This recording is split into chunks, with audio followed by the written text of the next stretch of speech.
The new season of Battlefield 6 is here, and I've played it early. There's 2 new maps, 1 interesting new vehicle, and there are 3 new weapons coming to the game starting on the 28th. And I say starting because the way they're rolling out all of this content is a little bit unique. Because Battlefield isn't just launching all of their content at once in a big batch or patch. They're actually drip feeding all of this content to the community in 3 phases, each with their own distinct theme. I'm unsure about how I feel about this because it feels like there will always be new content coming to the game, so it doesn't feel as stale, but each phase is gonna feel like it comes out with less and less content. But we get something to look forward to, so I don't really know. Obviously, let me know in the comments what you guys think. So as for phase 1, this is gonna be the bulk of the content for this new season, and of course this comes with a battle pass, a lot of cool skins and unlocks and stuff. And I'm not sure if they're going to do something with the creator program we signed up like a week ago, but just in case you can use a code anywhere, remember to use code ottr. I'm just putting it out there. I have no idea if anything is happening. I'm just hopeful. I know there's EA Play, but it seems like they're gonna want to do something separate from the EA Play that is Battlefield specific, so we're just gonna have to wait and see. But moving on, we have the first map in phase 1, that is Blackwell Fields. This is set in the Californian Chaparral, however you say that. It's a large open outdoor warfare environment. It's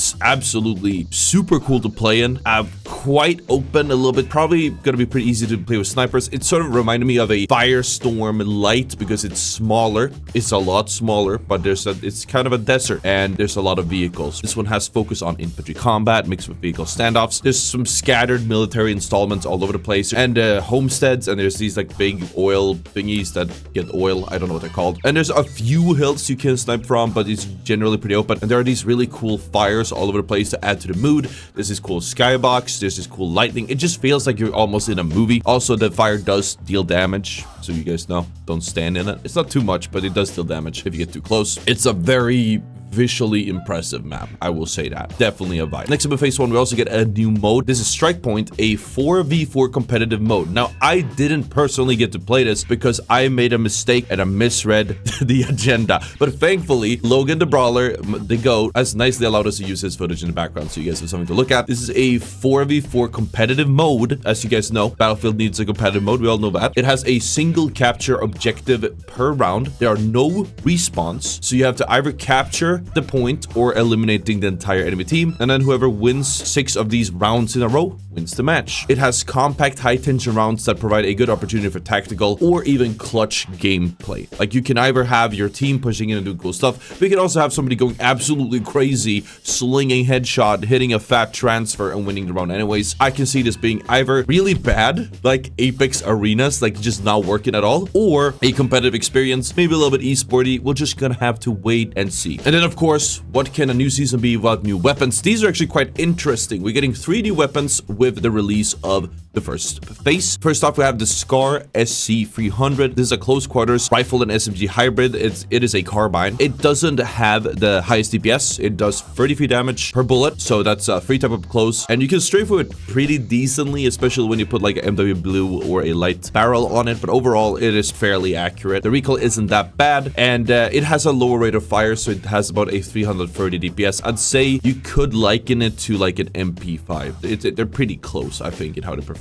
A slightly higher like recoil or bloom, I would say. Then we have the Glock 22. This is the new sidearm. I tried it for a little bit. Didn't really get to kill more than like 1 guy. Damage did not seem super meaningful. Probably not something I would use. I'm probably still going to use the M44 personally because they're 2 types of 1-time headshots. But you can mod this a lot. I want to say you could almost put more mods on the Glock 22 than you could on the other sidearms. I never really dove that deep into them, so I could be wrong. But the real interesting weapon that they're adding in the season is the Minifix bolt action rifle, or the Mini Scout. This is a lightweight sniper that allows you to pop off with precision play. It lets you shoot really, really fast. I would say that the bolt chambering action is almost half of what the other snipers in the game currently has, as compared to the M20SR, the SV98, or the PSR. And this just lets you rattle off so many shots in a short succession, which lets you absolutely destroy entire enemy teams. What's interesting with the Mini Scout is that it doesn't have a sweet spot unlike any other sniper rifle, so it is harder to use, and it doesn't one-shot in the body. It has a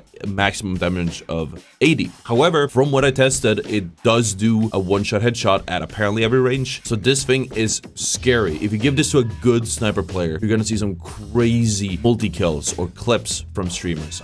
Just watch out for this one. It additionally seems to be pretty forgiving when you use it while moving. So if you're strafing, to a certain extent, if you're jumping or coming out of a sprint, it is still fully accurate. So you can go absolutely crazy with this if you're a gamer. In the new phase, we also get the Traverse Mac 2. This is an APC. I know some of you guys in the comments complain about there not being APCs, which is like armored personal carriers, which lets you move from point A to B without dying. This is an infantry support vehicle. You can obviously use it to rotate to where you want to go. It apparently also acts as a mobile spawn or supply hub. It has like a built-in med bay, and it gives you supplies in general. And it has both active and passive combat systems, such as like a turret. And it also has these big windows that you can't shoot through. Maybe you can with like penetration rounds or something. I tried it with a few weapons and could not kill the people inside. So as opposed to the Jeep, this is the vehicle you want if you want to rotate deep into the enemy team. And of course, all of this comes out on October 28th in just a few days. And we're going to be streaming it, of course. Next up, we have Phase 2, California Resistance. This comes out on November 18th. We also got to play that. The name of this map is, I believe, Golden State. I did not write it down because I'm stupid like that. And this map just feels like LA. You're fighting through modern suburbia. There's collapsing homes. There's destructible interiors. You have like a big golf course. You can drive around on the golf carts, which is really funny. Actually quite large as well. You have like a big hill in the middle. And on one side, you have like, again, like golf course type stuff. There's a big, I don't know what these are called, but like one big building, just a chill spot. Like maybe probably the rec center, the golf center. I'm not American, as you guys know. And then you have like a suburban area with a lot of buildings, pools and whatnot. Even though it all seems similar, it's very LA from the little time I've spent there. And it's pretty damn cool, very moody. I really like the setting on it. It's very detailed, and you can tell they put a lot of thought and effort into it. One thing I noticed is that there are power lines on the map, but for some reason they're solid. So if you're flying a chopper, don't go through the power lines, because I know if you play like any other game, you're used to just going straight through them. In this case, you will die. You will just